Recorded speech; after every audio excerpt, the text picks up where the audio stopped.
কেরে রাগিব কেঙ্গা তুই আদে কেম্বা করে চলেছে দিনকাল। তা তুই কেঙ্গা আছো?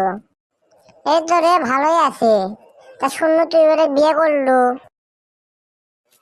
হ, বিয়ে তো করার লাগবে, তাই আজ হোক আর কাল হোক, তাই চিন্তা ভাবনা করে আগে ভাগে বিয়ে করলো। তোকে একটা ভালো পরামর্শ দিই, শোন। তুই একটা বিয়ে করে ফেলবে। বিয়ে তো কর্মই রে, তা কিরা তার বেদিক দিয়ে আমার দিয়ে বিয়ে দিবি? আমি যে কোনো কাম টাম যে কিছুই করি না।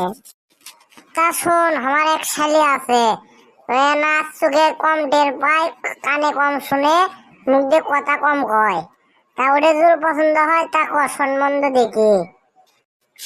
আর সাথে যৌতুকও বেশি করে টাকা দেওয়ার আছে, আমি যা পেয়েছি তার ডবলও দিতে পারে। তা যদি বিয়ে করলে যদি টাকা পায়, তার দেখে বেরিয়েছিল জিঙ্গা হয় হোক, তাও বেরিয়েছিল লিখি করবো, টাকা পেলেই তো কাম। টাকা পেলে করা দিন তাও সুখ শান্তি থেকে পাবো।